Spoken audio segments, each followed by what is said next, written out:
dan juga anak haram. Lalu Nasrani mengimani sebagai Tuhan dan juga anak Tuhan, gitu ya. Tuhan, anak Tuhan, dua dia. Nah, dan Islam sendiri mengimani sebagai hamba dan utusan Tuhan. Nah, nanti itu ketika Nabi Isa turun itu akan mengklarifikasi mana yang benar, gitu kawanku.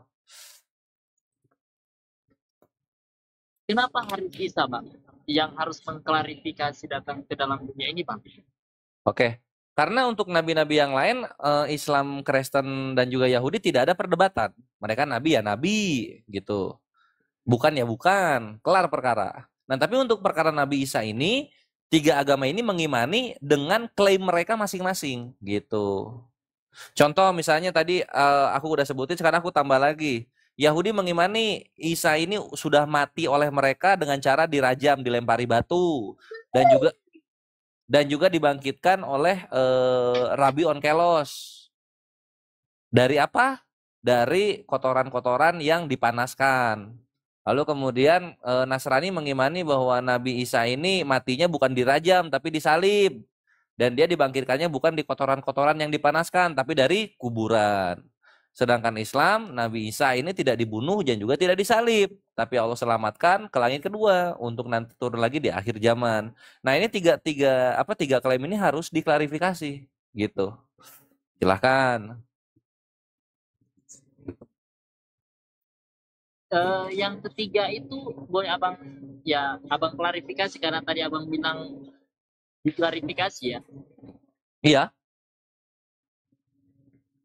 Ya, ini sebenarnya pemahaman ini memang banyak mengguncang dunia Kristen. Kenapa? Karena kekristenan tidak tahu Yahudi yang asli, yang bukan versi Perjanjian Baru, yang di Israel sana mereka tuh mengimani Yesus sebagaimana yang gue bilang tadi, anak haram, penyesat, dan juga dibangkitkan dari kotoran-kotoran yang dipanaskan, matinya dirajam. Ini yang mereka nggak tahu. Silakan. Terus bagaimana kedudukan antara Isa dan Muhammad? Allah menyatakan bahwasanya tidak ada yang lebih tinggi atau lebih rendah dari para nabi-nabi. Di mata Allah semua derajat nabi-nabi itu sama. Gitu. Silahkan. Enggak, aku nggak mau balik nanya, biar dia yang nanya. Nanti aja yang balik nanya Bang Handi atau Ustaz Sugi. Iya. Ini terakhir ya, nanti kita nanya balik boleh ya? Oh iya, boleh. Thank you. Silakan terakhir. Iya, selanjutnya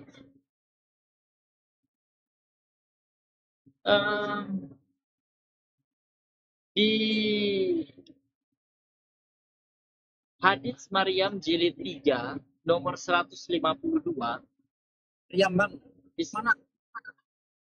Hadis Maryam jilid 3 nomor Kita nggak kenal hadis Maryam, Bang. Nggak ada. Nggak ada hadis Maryam, Bang. Nggak ada, Bang Arpe. Jangan nekat. Nggak ada. Kita nggak kenal hadis Maryam. Ya. Sebelum kita yang bertanya balik, aku jelaskan dulu soal hadis Maryam nomor 3 jilid hadis Maryam jilid 3 nomor 72 itu kan? 152. Nah, itu bukti fisiknya nggak ada. Ini kita ketik ya, hadis Maryam nih. Hadis Maryam. Nah, jilid 3 halaman 152. Nah, ini kita buka. Nah, keluarnya dari website-website orang-orang Kristen itu sendiri. Ini misalnya contoh Isa dan Islam. Keluarnya dari Blogspot. Bukti fisiknya nggak ada. Gitu. Dan untuk perkara hadis sendiri, hadis ini perkataan Rasul. Jadi sangatlah aneh ketika ada perkataan Maryam yang masuk ke dalam literasi hadis gitu. Hadis itu perkataan Nabi, bukan perkataan Maryam atau perkataan Azhar atau siapalah itu. Yang perlu diimani oleh Marpenan, ketika orang Kristen berbicara tentang Islam kepada Marpenan, itu harus diklarifikasi. Karena orang Kristen, terutama apologet dan juga misionarisnya, terbiasa berdusta demi kebesaran nama Kristus. Thank you. Silakan Satsuki, Bang Hani atau Akhi Alayubi. Iya. Oke. Ini terkait dengan Yesus atau Nabi Isa ya. Saya mau tanya nih. Sebenarnya kakeknya Yesus itu Yakub atau Eli, Bang? Karena kalau kita lihat di dalam Matius 1 ayat ke 2 ya. Abraham memperanakan Ishak, Ishak di ini kok di sini, di bawah bentar. Di Matius 1 ayat 16, Yakub memperanakan Yusuf, suami Maria yang melahirkan Yesus. Nah, di sini berarti kakeknya Yesus adalah Yakub ya. Matius 1 ayat 16. Nah, kalau kita lihat di Lukas 3 ayat 20 di ayat 23 ya. Ini. Di ayat Lukas 3 ayat 23 ketika Yesus mulai pekerjaannya, ia berumur kira-kira 30 tahun dan menurut tanggapan orang ia adalah anak Yusuf, anak Eli. Menurut Lukas kakek Yesus adalah Eli. Menurut Matius kakeknya Yesus adalah Yakub. Mana yang benar, Bang?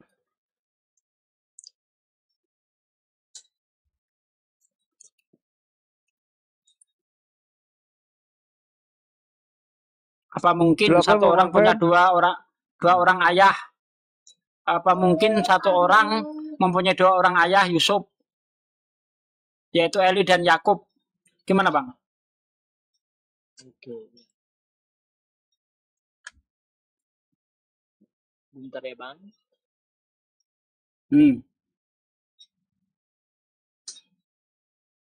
Lukas 3 ayat 23, kakek Yesus adalah Eli.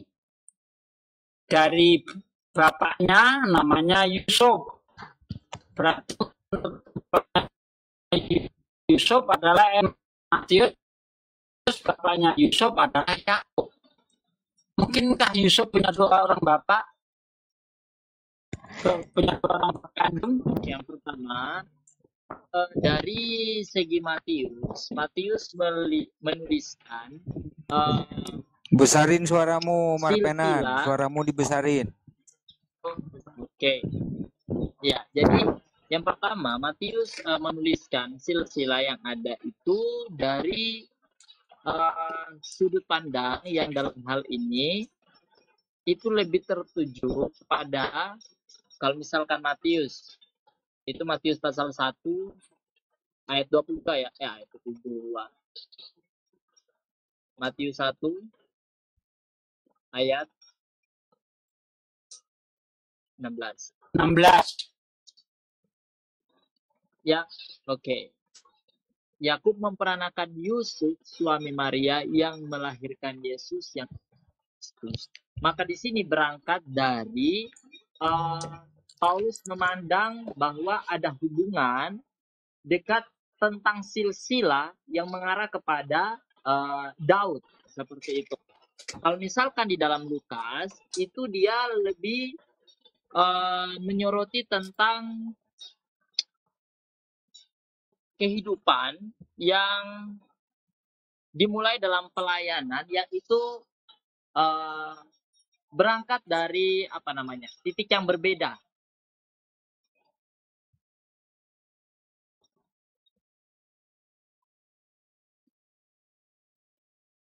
Ada yang paham nggak penjelasannya?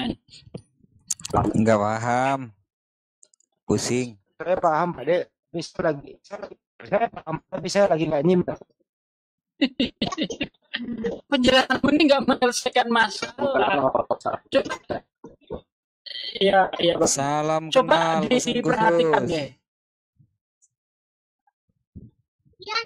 Bagaimana ada satu orang laki-laki yaitu Yusuf mempunyai 2 orang ayah kandung. Karena kalau kita sudah berbicara tentang silsilah atau genealogi, itu pasti ada hubungannya pertalian darah. Ya. Itu pasti ada hubungannya pertalian darah. Tidak mungkin tidak. Itu namanya genealogi. Kalau dalam bahasa Batak disebut tarombo. Misalnya saya orang Jawa diberi marga kehormatan Simbolon misalnya. Itu saya nggak bisa masuk ke tarombo Simbolon, nggak bisa.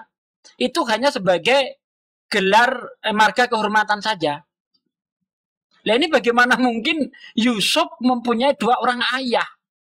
Dari yang pertama adalah Eli, ya menurut Lukas, menurut Matius adalah Yakub. Ini dilihat dari sudut pandang manapun, nggak bisa merubah status, itu nggak bisa. Mau dia jadi pemulung, dia jadi tukang es cendol sekalipun, kalau dia anaknya Jokowi tetap anak Jokowi. Nggak bisa anaknya Jokowi berubah jadi anaknya Soekarno, nggak mungkin. Coba kasih jawaban yang logis dong. Coba jawab yang logis, biar enak diterima, akal sehat gitu. Oke, jadi sekali lagi kami menyampaikan bahwa dalam sudut pandang Matius itu dia mengarah kepada lebih menekankan kepada silsilah Yakub. Seperti itu, membicarakan kepada silsilah Yakub. Di samping itu, untuk Lukas sendiri dia lebih mengarah kepada penegasan silsilah yang ada yang itu berkaitan dengan keturunan selanjutnya, dan itu berkaitan dengan siapa namanya tadi,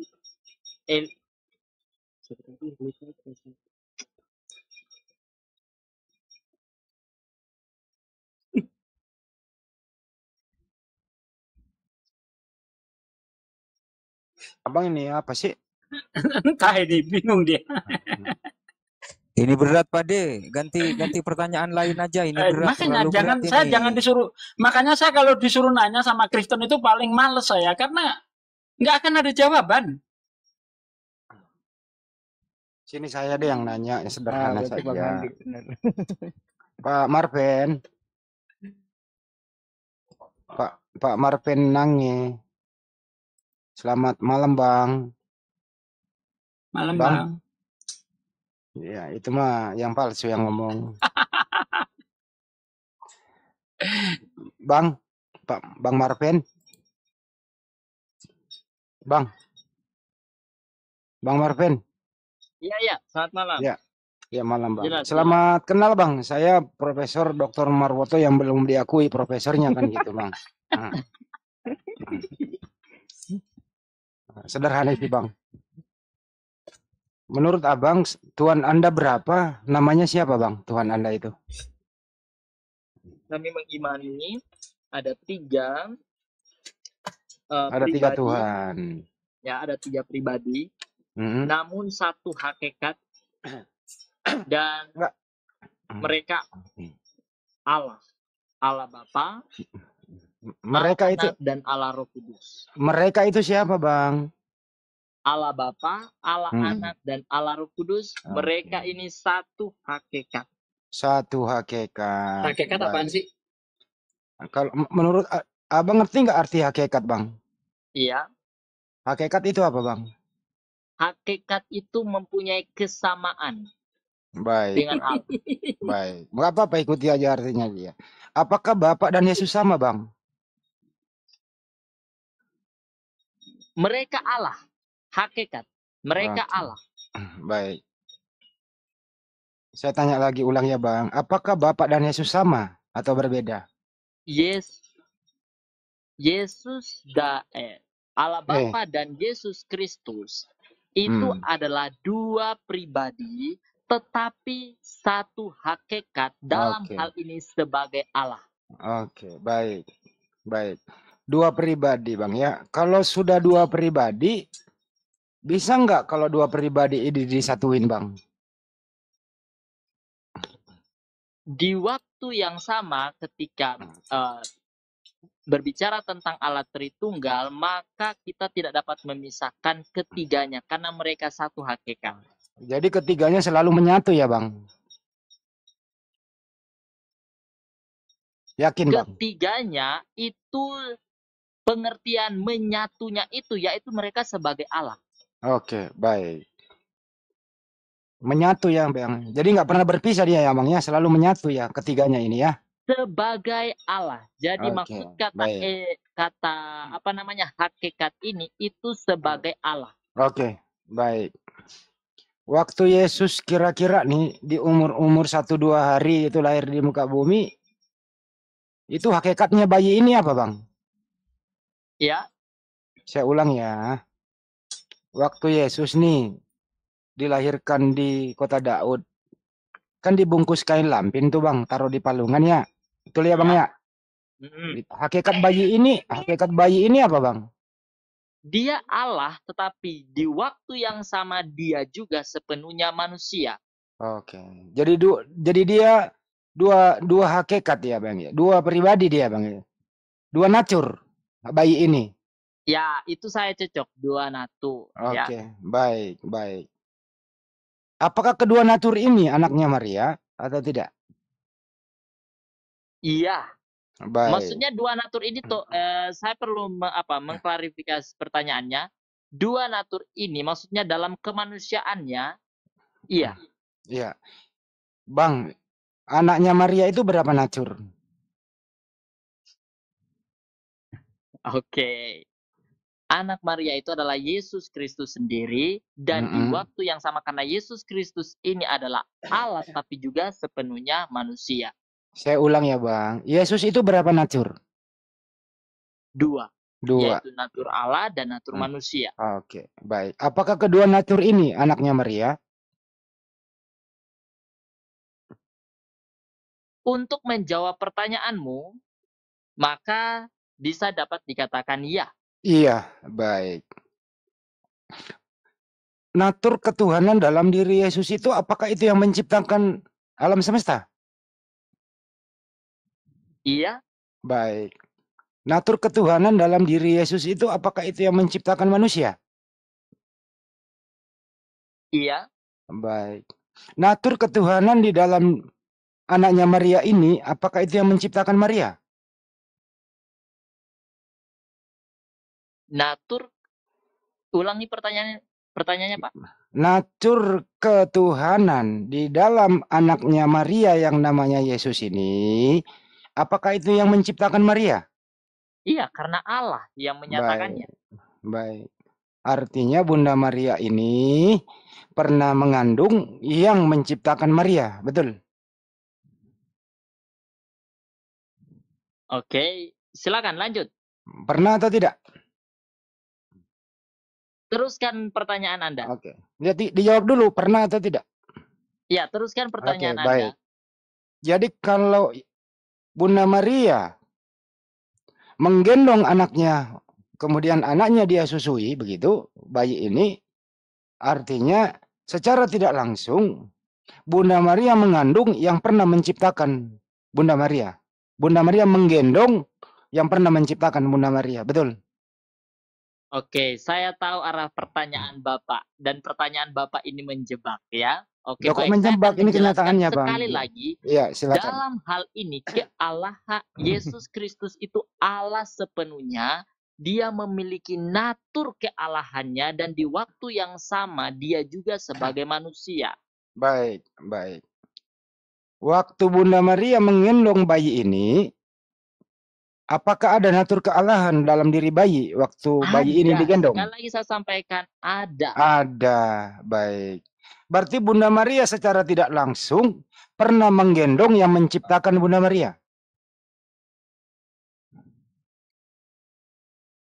Dalam kealahannya. Iya. Untuk menjawab pertanyaan Anda, ya. Iya.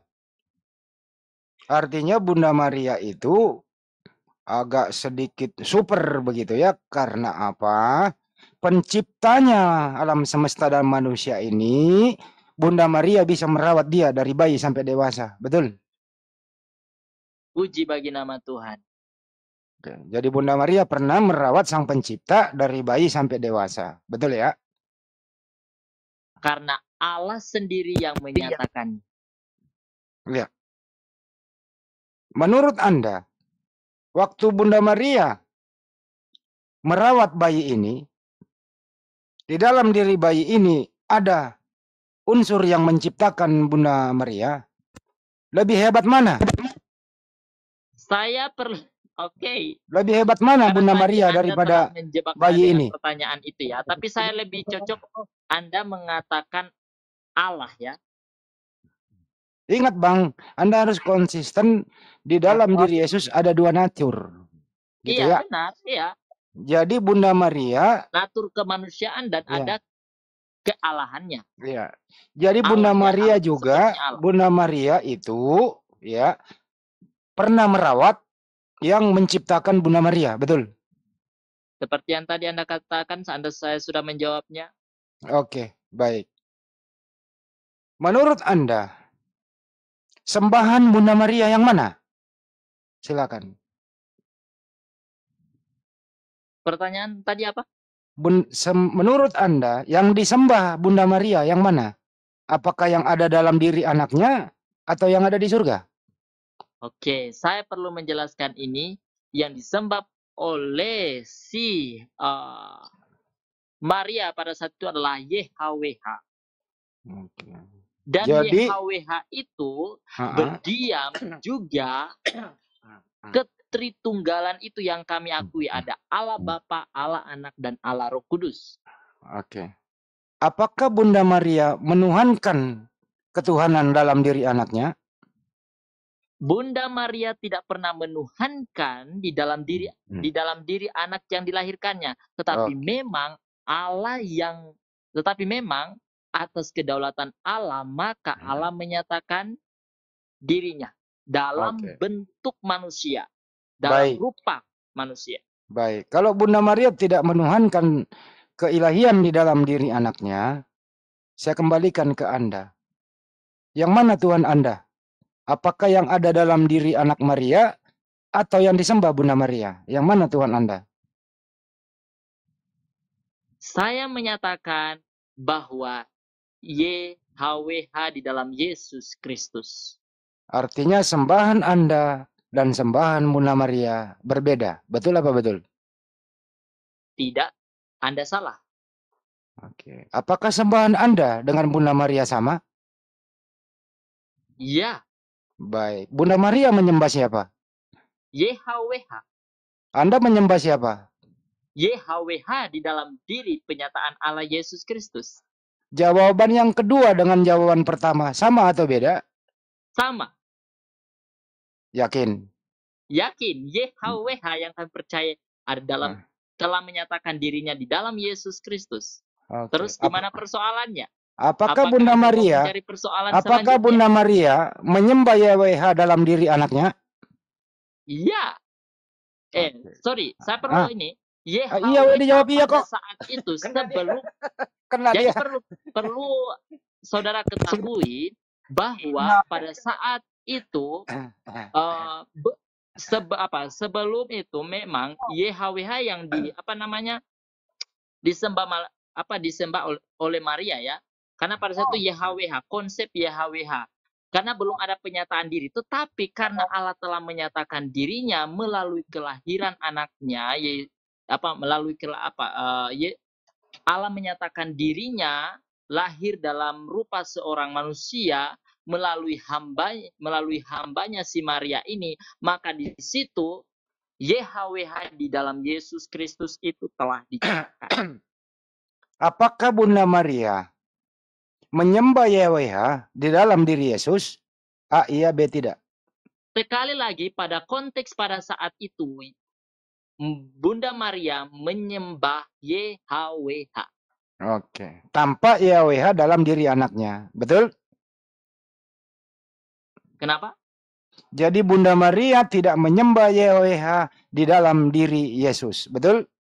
Loh, YHWH itu pada saat itu sudah mencakup pribadi itu. Allah Bapa, Anak, dan Roh Kudus. Oke. Jadi Bunda Maria menyembah juga YHWH dalam diri anaknya, betul? Iya, dapat dikatakan seperti itu. Oke. Artinya Bunda Maria. Tapi pada saat itu perlu saudara tahu itu. Oke. Karena saya melihat di sini bahwa Anda sendiri belum mengerti. Iya, makanya saya pengertian. Anda berdemi. Oke, diulang ya. Bunda Maria menurut Anda menyembah YHWH di dalam diri anaknya. Sedangkan YHWH dalam diri anaknya adalah anak Bunda Maria. Betul apa betul? Kayaknya Anda perlu mengerti tentang hak Allah itu. Kan begini abangnya. Tuhannya Bunda Maria dan Tuhan Anda sama. Tuhan Anda itu Yahweh di dalam diri Yesus. Betul? Iya, Betul. Artinya Bunda Maria juga menyembah Yahweh di dalam diri anaknya. Betul? iya kalau di Betul? apa namanya Betul. sampai sekarang ini ya. Oke, lanjut terus. Nah, artinya Bunda Maria itu menuhankan anaknya. Betul? Bunda Maria tidak menuhankan anaknya. Oke. Anaknya Bunda Maria berapa nancur? Kayaknya Anda kembali ke pertanyaan. Saya ingatkan dulu, Anda, Jawabnya. siapa tahu Anda lupa jawaban Anda pertama bahwa Tidak, Anda saya sudah menjawab. menjawabnya itu dan Dengerin saya dulu, tetap konsisten dengerin. pada jawaban saya. Dengerin, Anda tadi dari awal bro udah menjawab bahwa anaknya Bunda Maria itu dua natur. Natur Ya manusia, itu natur. Anda sudah menyatakannya. Iya, Kok ditanya lagi? Ntar dulu, Apakah Anda mencari titik kesalahan? gantian dulu bro. Mestinya Anda konsisten dari awal. Saya konsisten, Bang. Oke, kalau Anda konsisten, mestinya Anda jawab. Bunda Maria Ya, saya itu sudah menjawabnya. saya Anda belum bertanya selesai. lagi, bagaimana bisa Anda menyatakan Saya tidak selesai konsisten? dulu. Dengarkan dulu, bro. Jadi mestinya Anda konsisten menjawab. Betul sekali. Tuhan saya dengan Tuhan Maria itu sama. Artinya Bunda Maria menyembah juga anaknya. Karena anaknya Bunda Maria dua natur. Natur manusia dan natur ilahi. Betul? Saya sudah menjelaskannya tadi dan saya tidak mau mengulangnya lagi. Terima kasih. Lanjut. Oke. Kemudian nih, di surga itu sekarang ini Yesus itu masih anaknya Maria atau bukan lagi menurut Anda?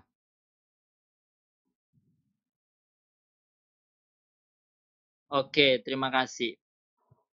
Ketika menjawab itu, Yesus Kristus dalam dikatakan anak Maria itu saat masih ada di tengah-tengah dunia ini. Saya ulang ya.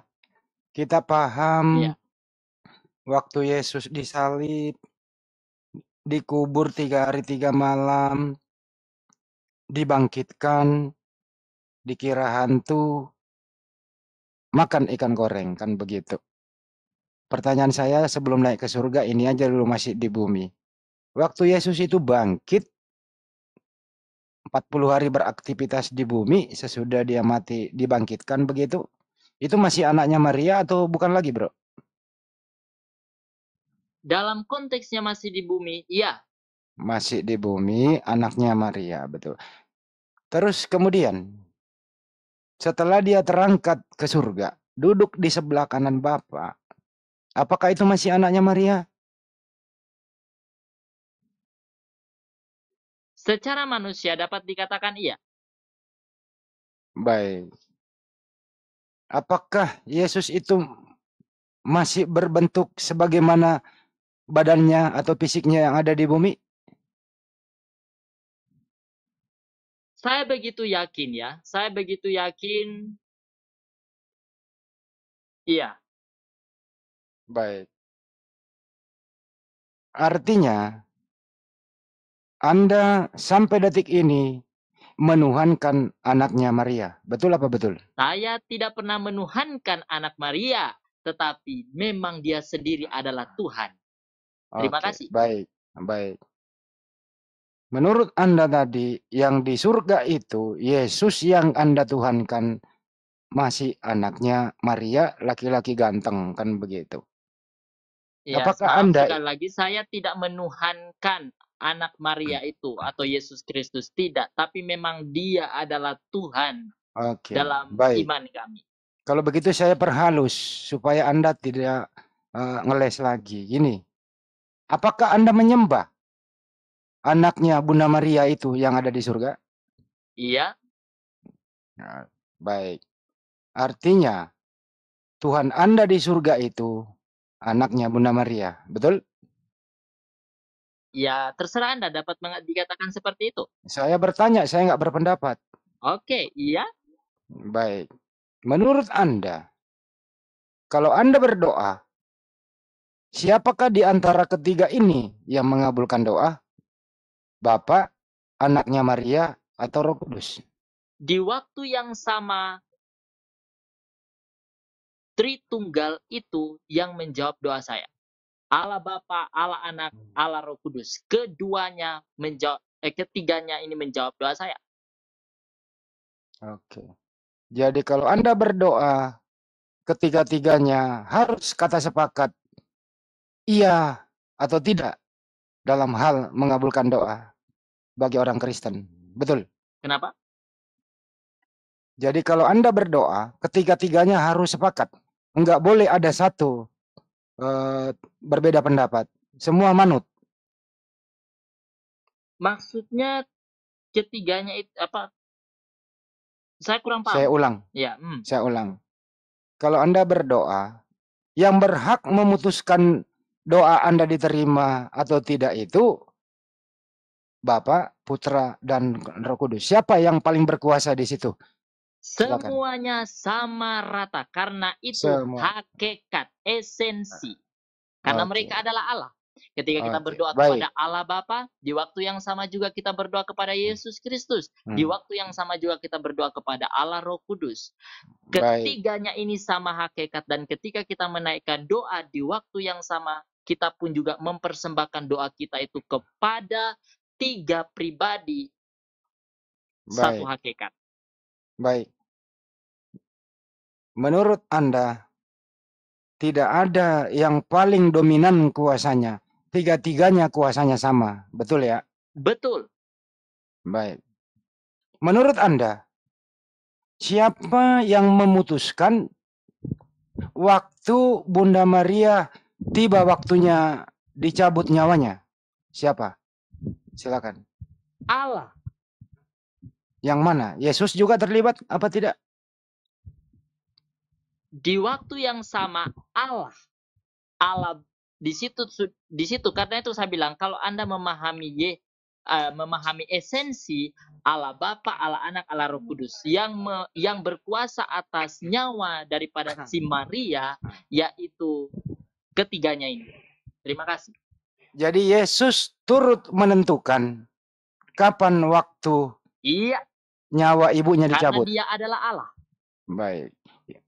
Dari tadi Anda dari awal mengatakan di surga itu masih anaknya Maria. Artinya adalah anak kandung tega mencabut nyawa ibu kandung. Betul?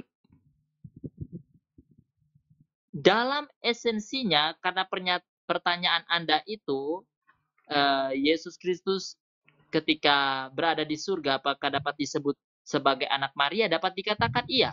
Tapi di waktu yang sama, dia sebagai Allah pun juga berkuasa atas satu kehidupan, termasuk juga kematian makhluk yang hidup di dunia ini, termasuk Maria.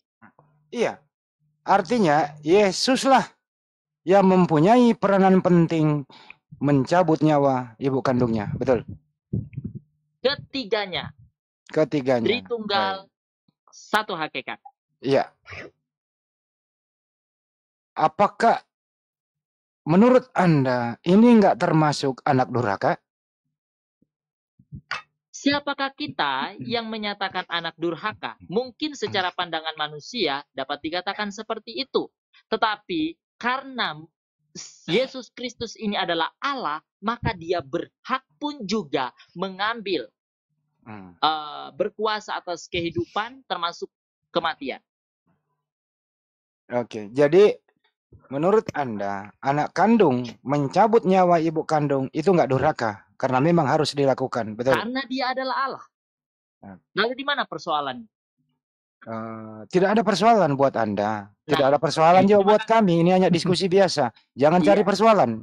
Tidak ada persoalan di sini. Persoalan. Ini kan tidak harus dipersoalkan kan sebenarnya. Ya nggak perlu dipersoalkan. Ngapain juga? Kita diskusi santai aja. Oke. Saya hanya butuh kejujuran. Anda orang baik. Anda Iya, jujur, artinya di betul. sini Siap. bahwa anak Bunda Maria ini di surga, tetap dia anaknya Bunda Maria sampai kapanpun. Kedua, Yesus di surga sampai kapanpun masih anaknya Bunda Maria yang Anda sembah. Dan Yesus anaknya Bunda Maria ini berkuasa penuh menentukan hidup matinya seseorang. Termasuk dia juga lah yang berkuasa mencabut nyawa ibu kandungnya. Betul apa betul? Iya. Oke. Dalam konteksnya sebagai Allah, dia berkuasa atas makhluk hidup. Oke. Kalau begitu saya kembalikan moderator. Thank you brother. Anda orang baik, Terima Anda orang kasih jujur. Pak. God bless you. Iya, Bang Marpen. Ya, terima kasih Bang Marpen. Ustadz Awan. Waalaikumsalam. Mau bertanya mungkin ke Bang Marpen? Bang Ayub, silakan.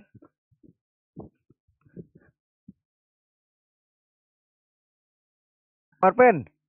Ya Pak. Iya, aku dari host aja deh.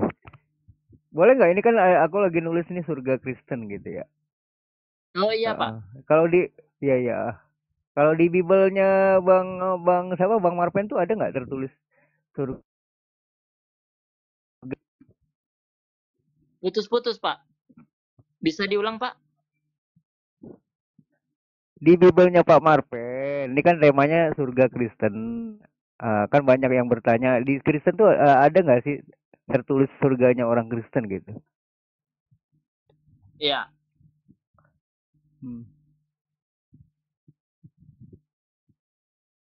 Silakan. Oke. Tunggu ya Pak. Nah, Iya.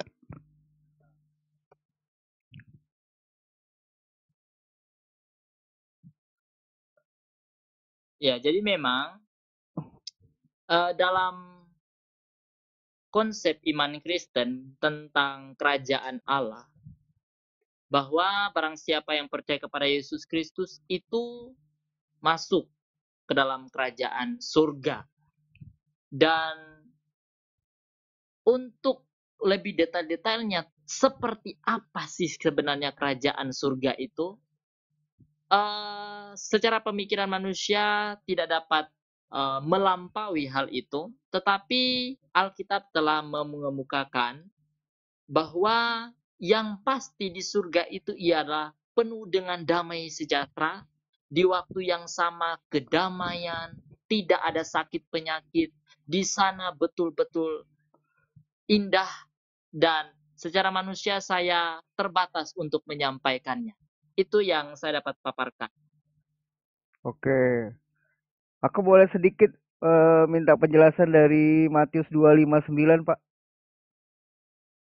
Pak Marpen boleh ya? Silakan, Pak. Ya, Matius 2:59. Matius 25 ayat 29. Silakan, Pak. Iya. Iya, dibaca nanti, takutnya kalau aku yang baca kan itu nanti. Asumsi Iya. nanti gitu. Silakan. Nanti Karena dijelaskan. setiap orang yang mempunyai kepadanya akan diberi sehingga ia berkelimpahan. Tetapi siapa yang tidak mempunyai apapun juga yang ada padanya akan diambil daripadanya. Iya. Bukan itu tentang ada itu loh Pak, ada Matius 29 itu ada penjual minyak. Matius Matius berapa, Pak? 259. Oke, 2529. 259. Oh, 25 nomor 9, ya. Putus-putus, Pak. 25 Matius, nomor 9, ya. Oke, Matius 25 ayat 9.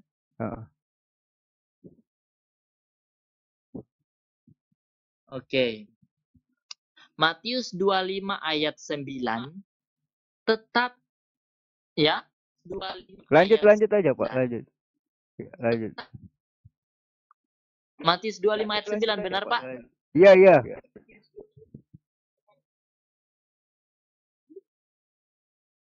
Oke. Ya, Matius 25 ayat 9. Tetapi jawab gadis-gadis yang bijaksana itu, tidak, nanti tidak cukup untuk kami dan untuk kamu. lebih baik kamu pergi kepada penjual minyak dan beli di situ. Halo? Halo? Iya Pak, itu di dalam surganya orang Kristen yang aku baca seperti itu. Coba tolong jelaskan itu Pak. Kan dari ayat 8-nya kan gadis-gadis yang bodoh berkata kepada gadis-gadis yang bijak. Nih 8-nya ya, berikanlah kami sedikit dari minyakmu itu sebab pelita kami hampir padam. Nah ini yang Ya. dipertanyakan sama hostnya ini adalah yang nomor 9 ini gitu. Tetapi jawab gadis untuk kami dan untuk kamu. Lebih baik kamu pergi kepada penjual minyak dan beli. Apakah di situ di surganya orang Kristen ini gelap gitu, sehingga dia harus menjual minyak di situ gitu pertanyaannya. Coba. Oke, terima kasih Pak. Saya langsung jawab ya Pak. Ya, silakan. Ya. Jadi, dalam Matius pasal 25, apabila dilihat dari ayat 1 hingga ayatnya yang terakhir itu membicarakan tentang perumpamaan kedatangan Yesus yang kedua kali. Itu berdasarkan iman kami, kedatangan Tuhan Yesus kedua kali, dan di dalam kedatangan Yesus Kristus yang kedua kali itu ada dua tipe orang yang dipaparkan dalam teks ini. Maka di sini tidak ada hubungannya tentang surga. Terima kasih, Pak. Gak ada hubungannya dengan surga ya Pak ya? Oke, gak apa-apa. Iya, jadi tidak Itu membicarakan pendapat Bapak. tentang Oke. surga. Ini perumpamaan pernyataan Tuhan, penyataan diri Yesus yang kedua kali. Jadi ada tipe gadis yang bodoh dan gadis-gadis yang bijaksana. Nah, gadis-gadis yang bijaksana ini merujuk kepada orang-orang yang betul-betul setia, penuh dengan hikmat untuk menyediakan diri, mempersiapkan diri untuk kedatangan Yesus yang kedua kali. Tetapi gadis-gadis yang bodoh ini, tipe orang-orang seperti ini, itu tidak ada kesiapan diri, sehingga sampai kalau dikatakan sampai habis Ntar Bang Kores, artinya satu memang lagi tidak Bang ada Kores, kesiapan bentar, diri. sabar. Apa tuh? Oke. Aduh. Ya. Ini kan di sini kan perikopnya nih Matius 25 ini loh. Ya kan dari satu nih, gadis-gadis yang bijaksana dan bodoh, gadis-gadis yang bodoh. Di sini yang ke satunya kan Kak, ini putus-putus jaringannya, Kak. oh, gini. Pada waktu ini kan di sini kan dijelaskan ada sorga. Pada waktu itu hal kerajaan sorga nih ayat pertama ya, seumpama 10 gadis yang mengambil beritanya dan mengusung laki-laki. Berarti kan di sini cerita Putus jaringannya, Kak. Halo. perasaannya. Tapi yang terakhir lanjut aja. Oh. Ini di sini kan perikopnya yang bijaksana dan gadis bodoh. Ya, yang nomor satu kan berarti kan presiden di dalam surga ini Bang Marben. Gitu loh. Kenapa ada di surganya menjual minyak? Surga itu gelap atau gimana kan gitu jadi pertanyaan. Iya. Silakan. Ya, saya pada waktu itu hal kerajaan surga umpama 10 gadis yang mengambil pelitanya dan pergi menyongsong mempelai laki-laki. Jadi pada iman kami ialah kerajaan surga. Dalam konteks ini itu bicara tentang kerajaan surga yang dinyatakan dalam Yesus Kristus dan saat ini kalau misalkan ini kerajaan surga itu sudah ada, maksudnya sudah ada kalau dalam Yesus Kristus kerajaan surga. Ini merujuk kepada Bang Boris, kedatangan Yesus yang kedua kali, itu konteksnya. Loh, bukan menceritakan Yesus. Ya lanjut Bang Boris. Ya Sip. lanjut Bang Boris. Ini Yesus kedatangan 2 kali. Yesus pertama kan naik itu Yesus yang pas janji ke yang disalib itu kan. Hari Ya. ini kau akan bersama-sama denganku ke Firdaus. Itu kan Yesus pertama tuh. Nah terus di Lukas 24 kan Yesus sudah lagi dia. Iya, iya. Berarti kedatangan yang ketiga kali dong harusnya dong. Permisi. Ya. Kedatangan Tuhan Yesus yang kedua kali itu nanti dia akan datang dalam tujuannya yang dalam tujuannya itu penghakiman.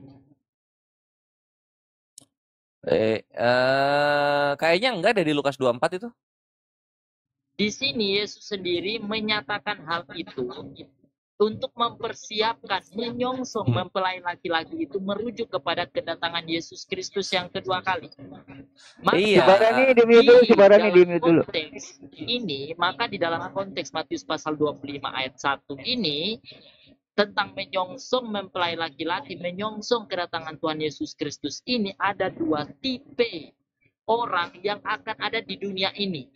Bahwa ada yang memang bijaksana tetapi ada yang bodoh. Bodoh di sini artinya tidak mempersiapkan diri mereka sehingga ketika mempelai itu datang tidak ada kesiapan. Tetapi justru sebaliknya berbeda ini bahas dengan itu, toh. mereka yang bijaksana. Oke. Oh iya, jadi kalau yang 5 itu mereka adalah orang-orang yang sudah mempersiapkan diri untuk dikawini oleh Yesus. Sedangkan yang 5 lagi itu apa? Jadi seperti ini, perlu digarisbawahi, maksudnya bukan dikawini. Ini memakai kata menyongsong mempelai laki-laki ini, maksudnya ialah bahwa kalau misalkan ini kan kami gerejanya ini istilah dipakai itu mempelai wanita. Tetapi untuk Yesus Kristus sendiri diberikan istilah mempelai laki-laki. Itu ngapain tuh? Mempelai wanita dan mempelai laki-laki ngapain dia? Seperti yang tadi saya sampaikan bahwa dia datang untuk menyatakan keagungannya dalam hal penghakiman. Di mana di kedatangan Tuhan Yesus yang kedua kali akan dipisahkan mana yang domba, mana yang kambing. Domba akan masuk ke dalam kerajaan Allah,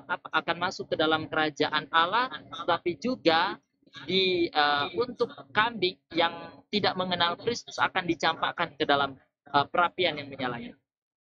Oh, oke. Jadi Yesus nanti akan mengawini mempelai yang domba. Boleh istilah mengawini itu kayaknya tidak pas, Pak. Jadi apa yang pas kalau bukan mengawini? 19:7 ya Bang Kores ya? Wahyu. Iya. Oh iya, itu Wahyu 19:7 Bang Marpen.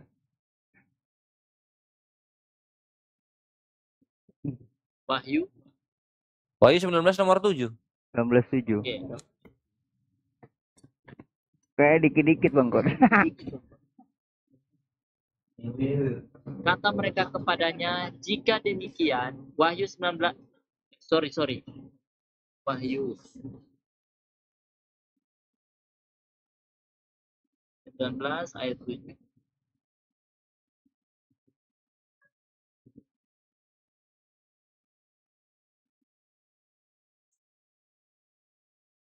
Wahyu 19 ayat 7, marilah kita bersuka cita dan bersorak-sorai dan memuliakan dia.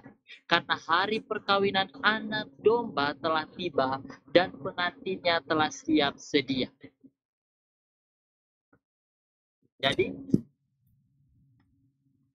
Jadi gimana? Iya. Iya itu ya. Perkawinan anak domba kan? Iya. Ini tidak mohon maaf, ini tidak bisa dijadikan maksudnya diartikan secara harafiah. Maksud di sini dipakai perkawinan, pengantinnya itu istilah-istilah itu muncul itu merujuk kepada keintiman orang-orang pilihan yang percaya kepada Allah. Seperti itu. Siap. Nah, jadi Yesus ini akan mengawini orang-orang yang paling percaya kepada Allah kan? Iya.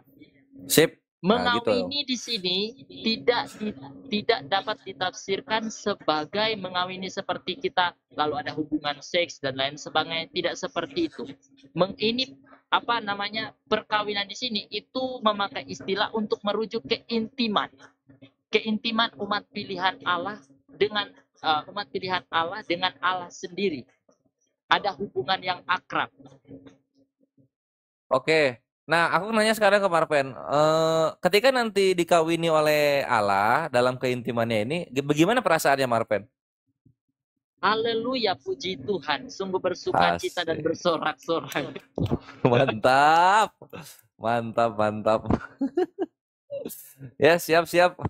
Itu orang Kristen ada 2,6 miliar. Iya.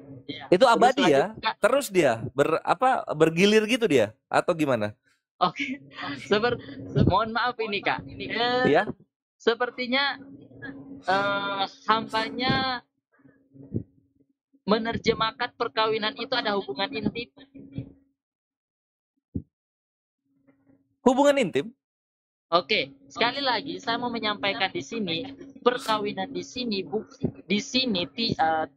jangan ditafsirkan sebagai literal. Apa maksudnya? Perkawinan di sini jangan ditafsirkan sebagai literal, tidak seperti itu. Enggak Tetapi kok. itu Dari tadi aku adanya pakai bentuk hubungan yang intim, maksudnya ada keakraban Iya, antara aku Allah ngerti. dan umat pilihannya, bukan di dalamnya itu ada hubungan Bukan seks, seksual. lalu bagaimana seperti Iya. tidak. Ngerti kok. Di sini dari tadi gue menggunakan kata perkawinan itu karena sebagai perumpamaan, bukan arti yang sesungguhnya. Aman itu. Iya. Nah,